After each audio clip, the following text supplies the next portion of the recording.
Isang nakakagulat na revelasyon ang lumabas matapos madakip ang hinihinalang hitman na nagbabalak umanong paslangin si VP Sara. Sa isang isinagawang imbestigasyon itinuro mismo ng nasabing sospek si Pangulong Kuting Jr. bilang utak sa likod ng tangkang pagpaslang. Ayon sa hitman, may natanggap siyang direktang utos mula sa mataas na opisyal ng gobyerno upang isagawa ang krimen kapalit ng isang malaking halaga ng pera.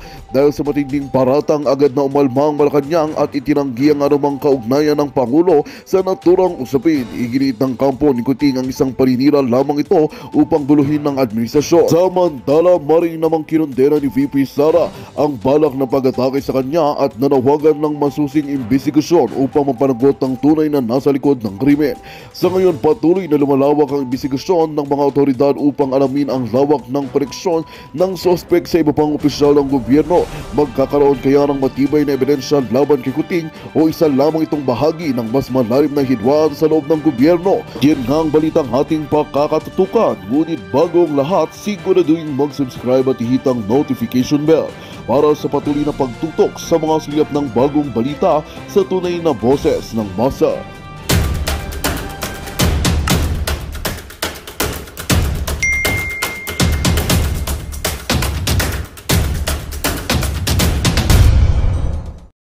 Ng mainstream media. Alam niyo bang hindi naman binulyawan, ipinagsabihan natin yung mga putragis na mga mainstream media na puro twist ng istorya, puro kasinungalingan. Ano ang mga inuulat nila? Walang kwenta, talagang tinitwist nila itong ano na ito, okay.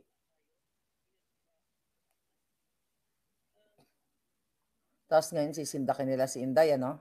Okay, tingnan natin dito. Sabi ni Palanda.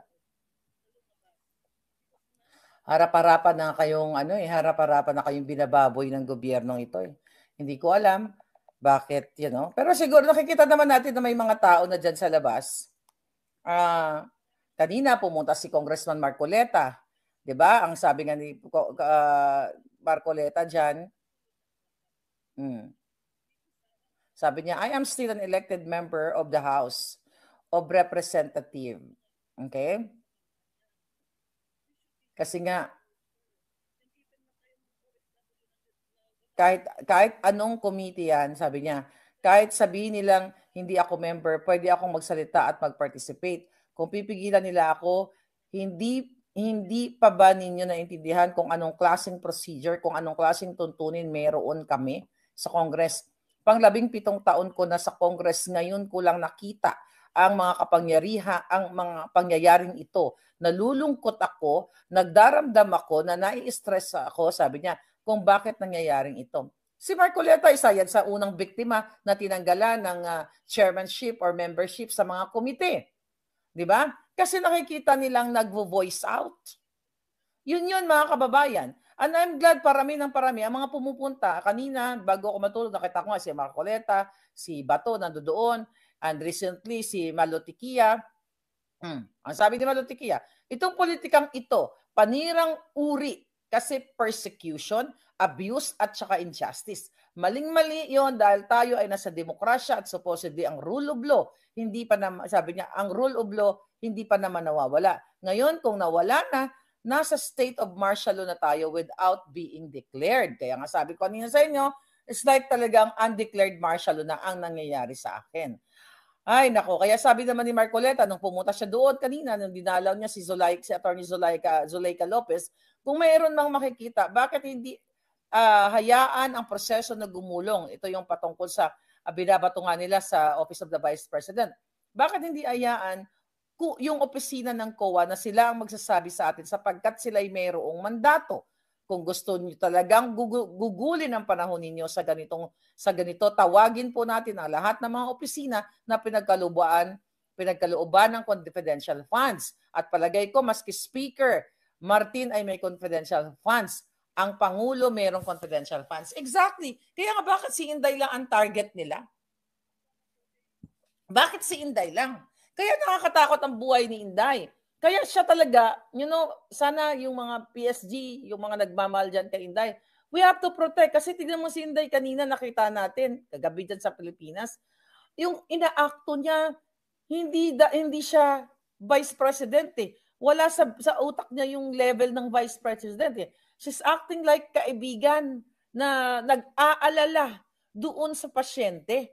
Nakikita niyo wala siyang pakialam na wala siyang pakialam sa itsura niya, kung ano pa man, 'di ba, sa bihis niya, 'di ba, na bago mo marap sa camera dapat palitan muna yung mukha niya katulad ni Lisa Tanas, dapat bago marap sa sa camera magmaskara dahil hindi ka aya-aya ang pagmumuka. At si Bangag Jr., hindi yan lumalabas kapag walang makeup, yung mga black eye niya, yung mga guro-guro niya sa mukha dahil sa Addictus Benedictus niya.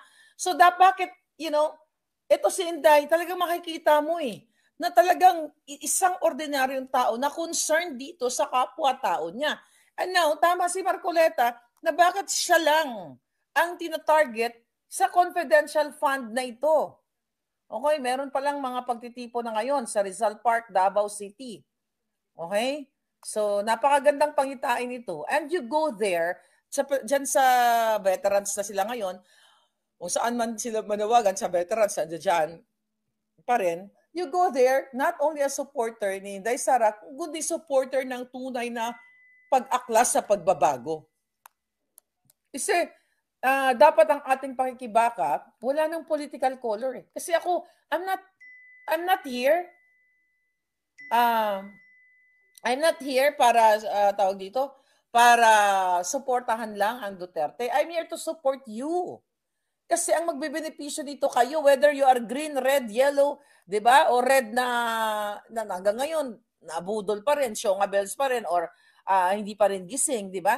Ito yung pinaglalaban natin. Tapos yung si Torre, pinadala na naman ni Lisa Tanas doon kanina. 'Di ba? Yan ang simbolo ng demonyo eh. Pinadala niya na naman doon dahil naging successful sila doon sa ginawa nilang panggigipit sa KOJC. Nakita niyo na, 'di ba? Ngayon, sinusubukan nila, kumbaga tinitest nila yung water na kung po pwede yung mga panggigipit nila. Umubra doon sa KOJC. So susubukan nila ngayon na baka umubra dito sa Vice Presidente. Kaso talagang palaban ang ating Vice Presidente. So you have, kung talagang kayo ay may pagmamahal sa bayan, hindi na lang sa kay Inday Sara. Forget about it. Kaya niyang mahalin ang sarili niya. Kaya niyang mahalin siya ng pamilya niya. Yung pagmamahal niyo sa future ng inyong mga anak. Ako na mismo ang nagsasabi, ang nagkukontak po ng assassins o manggugurgur ay ang gobyerno ni Bangag. Alam nyo, ito, ilan tayo ngayon? We're 8,000 plus. Mga kababayan, si Zaldico, okay? I-echo nyo to, mga palangga. Natin. Si Zaldico, ang congressman ng Ako Bicol party list, ay nag-file ng kaso sa akin din dito sa Amerika. Pang-apat na case. Yung one case, dismiss na. 3 na lang. Quiñones, Robles, at ngayon, yung kay Zaldico. Ano ang nirereklamo ni Zaldico? Ha? O Zaldico, bakit hindi ka ito, papakita ko sa inyo yung kaso. Hindi pa naman to nasisimulan. Hindi pa natin to nasasagot. Alam ha? Pakita ko sa inyo. Okay. Kasi pag-usapan natin kung sino ang tunay na assassin. Ayan oh. Ayan. Ayan po ang kaso. I-share ko to sa doon sa mga group. Okay? Ayan. Yan po, milyon-milyon ang binabayad. Ayan, Zaldico at Mylinco. Ayan. Versus Boljaquera. Final po yan nila dito. Kaya sabi ko sa inyo ha, final nila dito, kailan to nila final? July, teka. Okay. Anong date to? I think August or July. Asa ba date nito? Dami pumapasok na message eh. Okay, tingnan ko lang yung date. Ito ipapakita ko sa inyo ang larawan ng bangag na administrasyon. Okay? Hindi pa natin nasasagot ito, pero sasagutin natin ito. Alam mo ginawa nito? You have to know eh. O asan na yung mga media? Ayun, no? Tanungin nyo si Zaldico. Ang nirereklamo nila dito, mga kababayan, okay? Okay. Ang yabang pa ng mga putang ina, ha? Akala mo talagang pure and pristine. Sabi niya dito, pinakilala niya yung sarili niya. Tignan natin. Ayan yung allegation niya. General allegation. Sabi niya, Mr. Ko is an incumbent member of the House of Representatives and the chairperson of the Appropriation Committee in the Philippines. Mr. Ko is also a founding member of Ako Bicol Party List. Okay? So, nirereklamo nila dito mga palangga, ito, defendant. Ako yung defendant. Okay? Sabi nila. Upon information and belief, sabi niya dito, defendant is a blogger who posts gossip videos. Gossip videos ba ang issue ng pagnanakaw ng gobyerno ni Bangag? Mga palangga, itong sinasabi na kasi gusto nila tayong patahimikin. Bakit hindi ka nagpapapreskon? Zaldico. Nag-hire pa po sila ng private investigation dito. Ginagawa nila ang legal na hinahanap ako. Kasi pag nabigay sa kanilang information, naniniwala tayo, mga kababayan, at based sa ating informante, ginagawa nilang legal lahat para ipagurgur ako. Mamaya isa-isay natin. You talk about assassins. Ayun, sabi niya dito.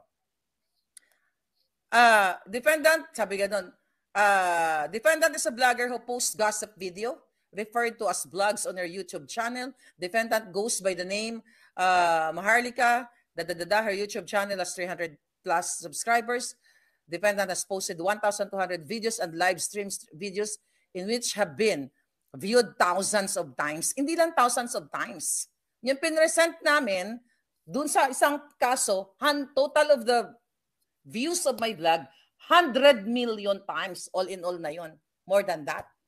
Kung di pa nga na ano yung isa, baka billion na yan. May isa pa tayong channel pag kinumbine mo lahat. Ang ibig sabihin nito mga kabapalangga, etong gobyerno ng Pilipinas, ginagamit nila ang pera ng bayan para mag-hire ng mga dekalibreng lawyer daw. Tinatakot-takot nila na dekalibreng lawyer para patahimikin ako. Sino ba ako, kababayan ko? Sabi ko, hindi ito about Sara. This is about us. Nag-file ng kaso si Zaldico. Okay, dahil hindi nila kumahanting, hindi pa nila nasi-serve to, mga kababayan. Hindi pa nila nasi-serve. Dahil, di ba, nireport ko yung Bangag na administration sa FBI. Okay, actually nasa Under Protection Act labus ako ngayon. I cannot just tell you the whole thing. Okay? It's a secret thing. Okay? Pero ngayon sinabi ko na, manghula na lang sila kung anong secret thing na yon. Mga kababayan, pinailan ako ng kaso dito, pero kasabay nito, dahil dito sa Amerika, legal yung mga investigation. Lahat ng mga taong nakikita nila sa online na naka-attach sa pangalan ko, ay hinahunting nila o hinahanap nila. Zaldico. Ang issue nila dito, mamaya basahin natin isa-isa. Okay? I have to share it sa inyo mga para alam ninyo.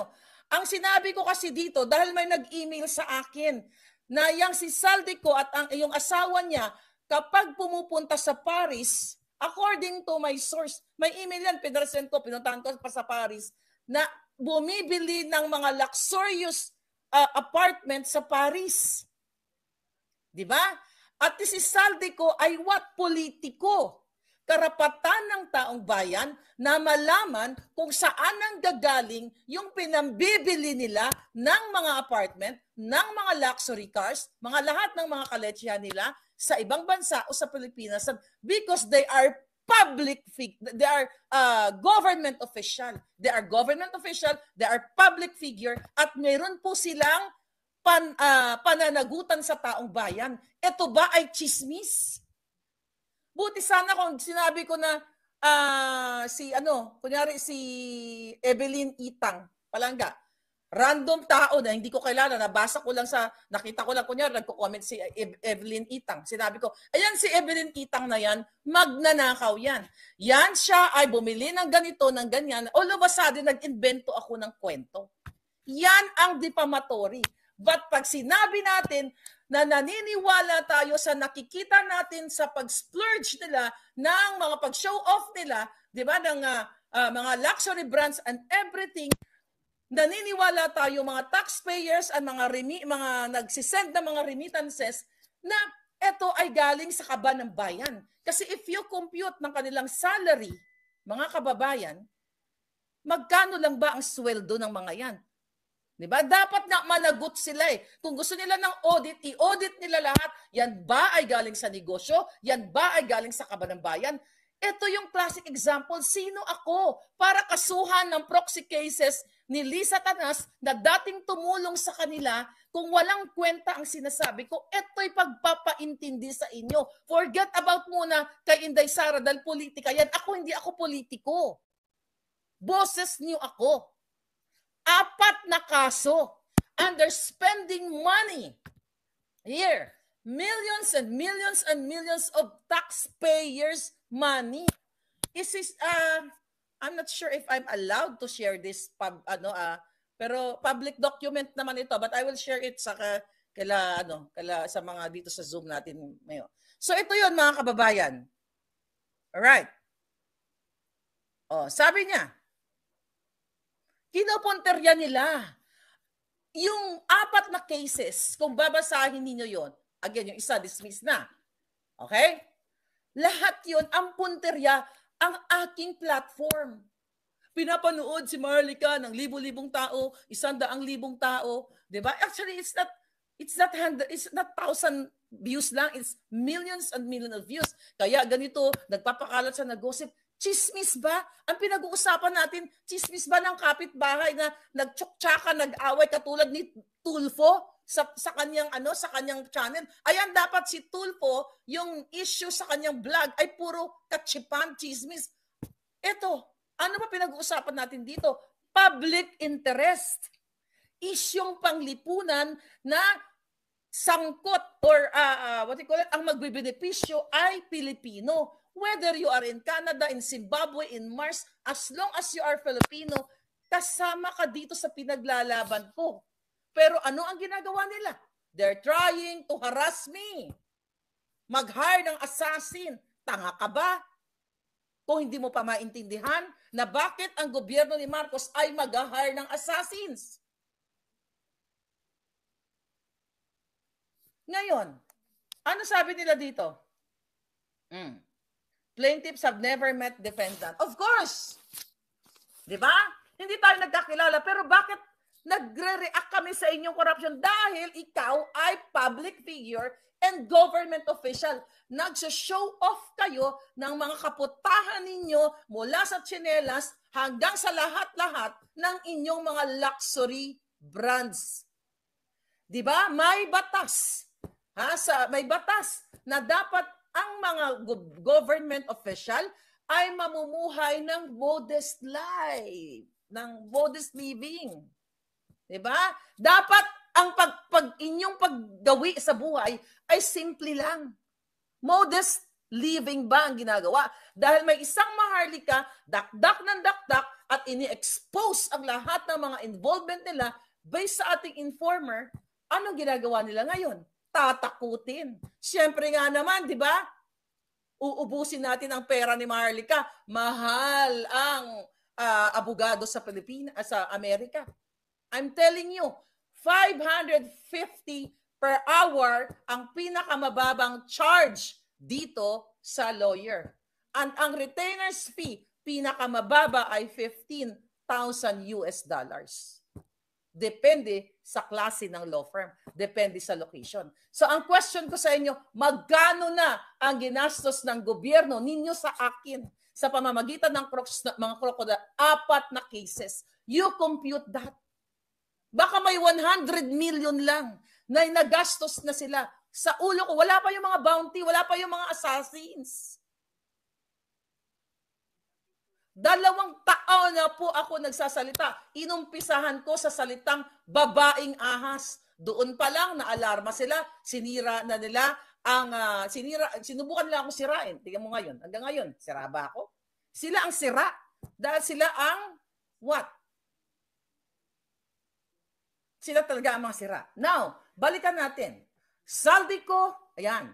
Zaldico versus Maharlika o versus Claire Contreras. I-google nyo po yan, gumawa kayo, yung mga abogado dyan sa Pilipinas, magpag-aralan nyo, mag-research kayo, i-google ninyo pati. Okay? Ang Bacudio, tapos na yan. Versus Contreras. Quiñones versus Contreras. Robles versus Contreras. Sino ba itong mga taong to nag-file ng case? Ito ba ay may kaugnayan kay Lisa Tanas? Meron! Si Quiñones, di ko naman kilala yan person. Si Ko, hindi ko rin. Pero itong si Ko, government official, hindi pa ba kayo magtataka? Bakit sila mag-suspend ng lawyer sa Pilipinas at dito sa Amerika kung ito'y mere gossip lang o chismis? Chismis ng palayaan nyo na yun si Marlica. Wala naman nakikinig sa kanya. Hay nako, pero bakit nila ako tina-target? Bakit tina-target si Marlica, mga kababayan? Ito. Oh. Ano ang number 1 nilang kinocomplain? Letter A. Ito daw yung mga sinabi ko. We don't care if you want to be extravagant using your own money. Having Dior, sabi niya, having Dior, hindi ko pa ito na-review kasi hindi ko pa ito nasasagot eh. Kung totoo ito mga sinasabi nila. Yeah, Congressman Saldi's wife, whose name is Mylene Ko. Now, where did the money come from? Your money? What is that gossip? I'm asking you, where did you get the money to spend sa inyong mga extravaganza? Yan ba ay chismis? Putang ina, kongresista ka o ano ka, representatives ka, nasasaktan sila? Nasasaktan sila, mga kababayan? Tinanong ko lang, saan ang galing ang pera nyo? Pero ito ay harassment at talagang akala nila ay mapapahirapan nila ako. Nagkakamali sila. Andyan kayo, mga kababayan. You're there. Tandem, group, ano tayo dito? Sama-sama tayo dito. Yan yung tanong, yan isa sa mga, sa ano niya dito. Okay, kasi kahapon may na-receive akong email coming from my lawyer. Sabi dito, sabi ko daw, letter B, you spend money of our nation, which is why we don't progress. The Philippines won't change if our politicians spend the money of our country having Dior closed, right? Kasi yung sinabi ko na, according to my source, pinasara nila ang Dior sa Paris. Remember that? What is the gossip in this statement? Na sinasabi ko na ginagastos nyo ang pera ng bayan, di ba? Sinasabi ko, ginagastos nyo ang pera ng bayan, kaya wala tayong progreso. Chismis ba yan? Pare, father, rabbi, generals, meron pa po ba kayong utak o pagmamahal? Pilipino ako, ipinanganak ako sa Pilipinas.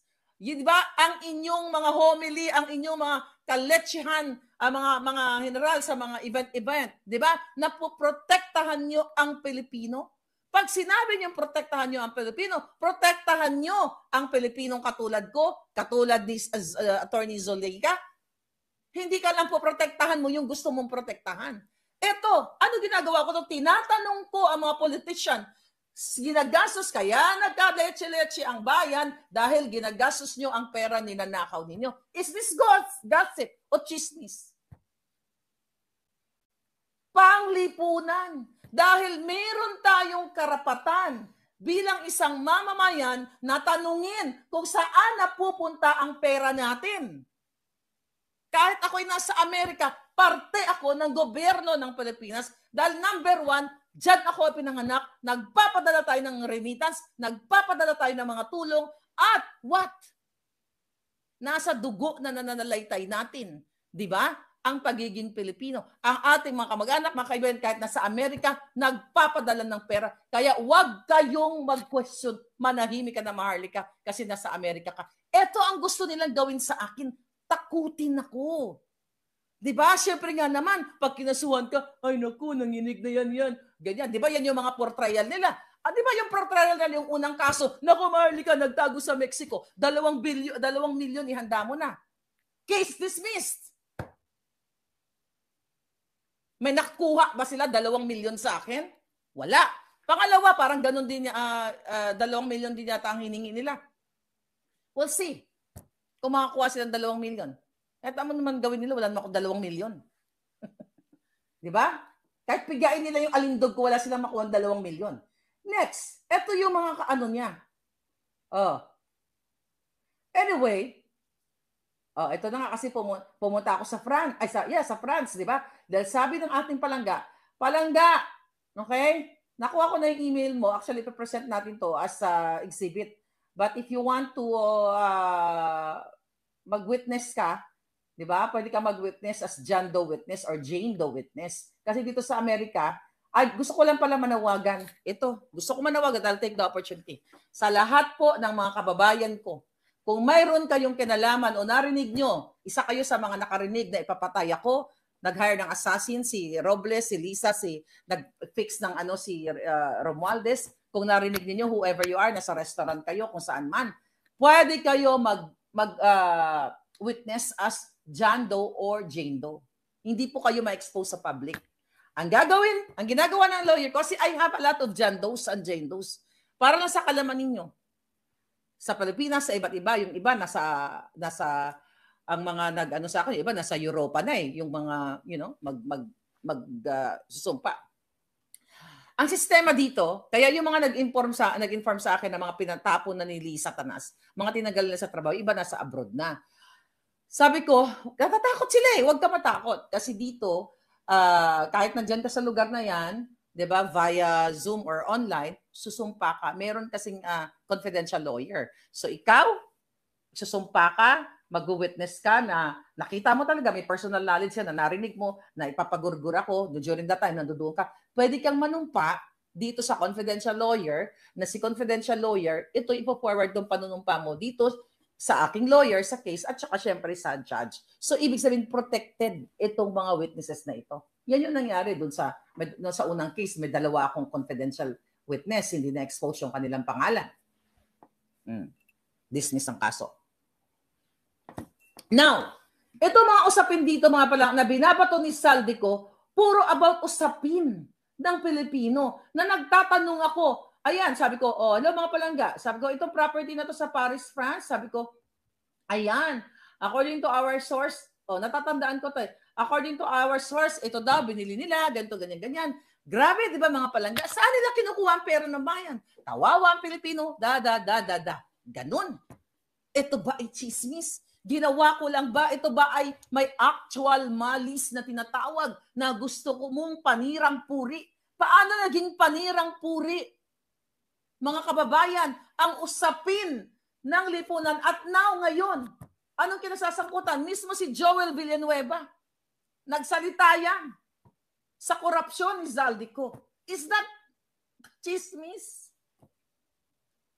Nabudol tayo ni BBM, sabi ni Agustar, third book kayo. Ngayon, ang ginawa nila, dahil, tingnan mo anong date nito. Okay? Basta I think ipinlay nila to. August 12. August 12 pa nila to pala. Alam niyo kung paano nalaman na may case pala si Zaldico?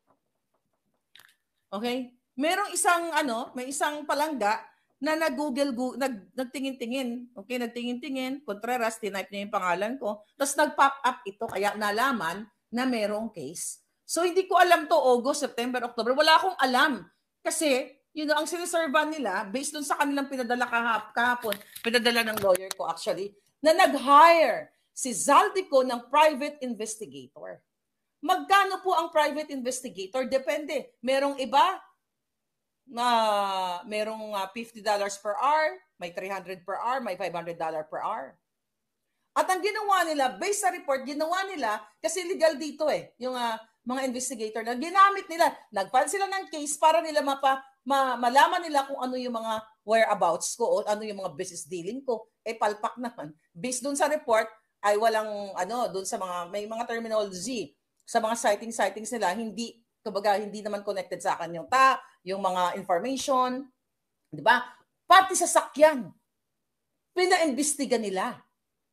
Yung mga sasakyan ko, pati plate numbers and everything, pati mga tinirhan ko in the past.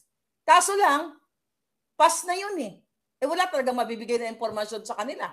Nasa kuweba na ako nakatira ngayon, so hindi nila ako mahanap. But anyway, ang nakikita ko dito mga palangga, at pa sila, nagpa-publish pa sila sa Los Angeles Times. Dito sa na to. Nag-publication sila. Pero that's normal process. Okay? na gumastos sila kasi hindi nila ako mahahunting. Wala namang problema, haharapin ko to yung kanilang mga kasong pangaharas. Pero ang gusto ko lang ipaintindi sa inyo, ang hidden agenda. Magandang balita ang hatid namin sa inyo ngayong araw. Sa pagtatapos ng aming balitaan, nagbigay kami ng mga mahalagang impormasyon. Maraming salamat sa pagtutok at pagsuporta sa aming programa. Huwag kalimutang manatili sa mga susunod na araw para sa mga bagong balita at mga kwento na dapat nating abangan. Mula sa Boses ng Masa, magandang araw Pilipinas!